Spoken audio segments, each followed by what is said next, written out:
নমস্কার প্রিয় শিক্ষার্থী বন্ধুগণ, নিগমসিদ্ধা সংস্কৃত চ্যানেলে তোমাদের সকলকে স্বাগত জানাচ্ছি।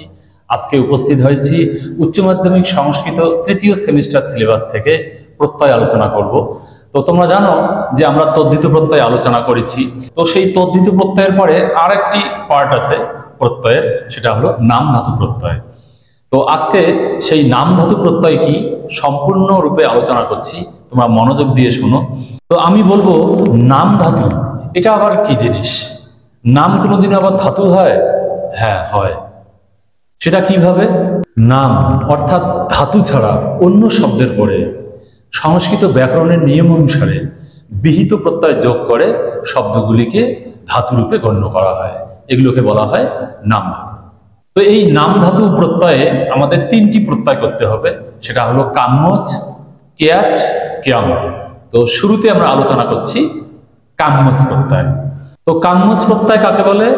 আত্মসংক্রান্ত ইচ্ছা বোঝালে ইস ধাতুর কর্মকারকের পরে বিকল্পে কাম্যচ প্রত্যয় হয়।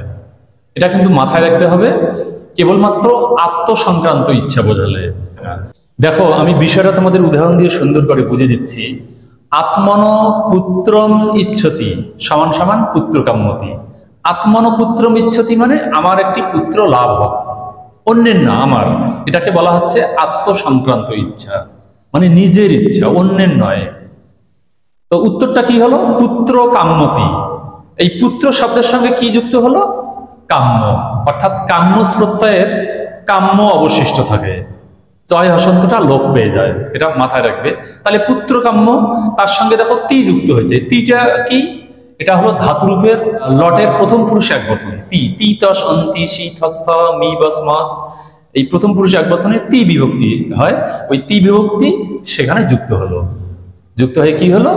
পুত্র কাম্যতি। একইভাবে একদম সহজ, আত্মন ধনম ইচ্ছতি ধন কাম্যতি, আত্মন জ্ঞানম ইচ্ছতি জ্ঞান কাম্যতি। এইভাবে প্রত্যেকটা শব্দের সঙ্গে কাম্যতি যুক্ত করে দিলেই হয়ে গেল কাম্যচ প্রত্যয়।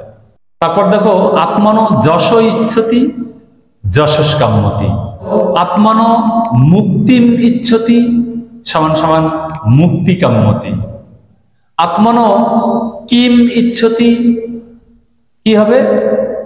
কিং কাম্যতি, আত্মন কন্যাম ইচ্ছতি কন্যা কাম্যতি।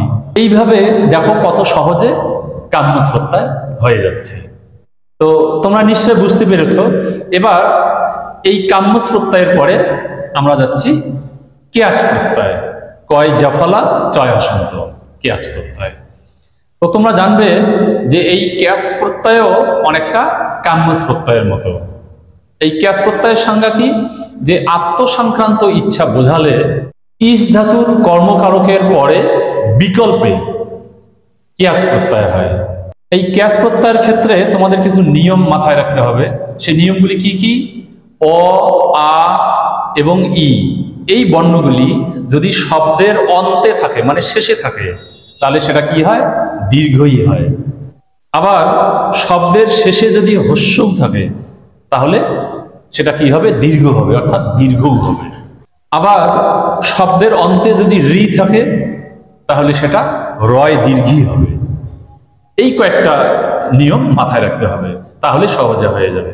যেমন দেখো, আত্মন কন্যাম ইচ্ছতি সমান সমান কন্যীয়তি, দন্তন্বয় জফলা দীর্ঘিকার হয়ে গেল। দেখো কন্যাটা কি হয়ে গেল? কন্যীয়তি হয়ে গেল। কেন এরকম হলো? যে কন্যা শব্দের শেষে কি আছে? আকার আছে। আকার থাকলে কি হবে? সেটা দীর্ঘিকার হয়ে যাবে, নিয়মে বলা হলো, এই জন্য কন্যীয়তি।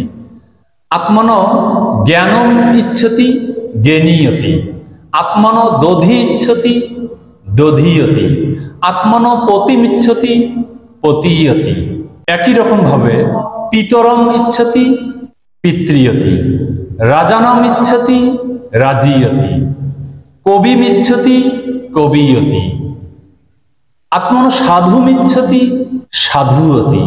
এইভাবে তোমরা ক্যাচ প্রত্যয় করবে। তো বন্ধুরা, এবার আমরা আসছি ক্যাম প্রত্যয়ে। এই ক্যাম প্রত্যয়ের ব্যবহার কি? আচরণ অর্থে কর্তৃবাচক উপমান শব্দের পরে ক্যাম প্রত্যয় ব্যবহৃত হয়। মনে রাখবে যে এই ক্যাম প্রত্যয়ের সবকিছুই লোপ পেয়ে যায়, শুধু কি অবশিষ্ট থাকে? ইয়া।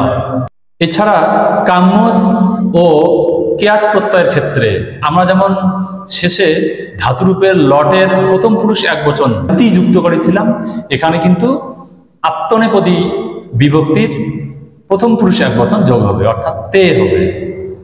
সেটা কি রকম দেখো, পিতা ইব আচরতি পিতৃয়তে, শিশুর ইব আচরতি শিশুয়তে, রাজা ইব আচরতি রাজায়তে, দ্রুম ইব আচরতি দ্রুমায়তে, বিদ্যা নিব আচরতি বিদ্যায়তে, সপত্নী ইব আচরতি সপত্নায়তে।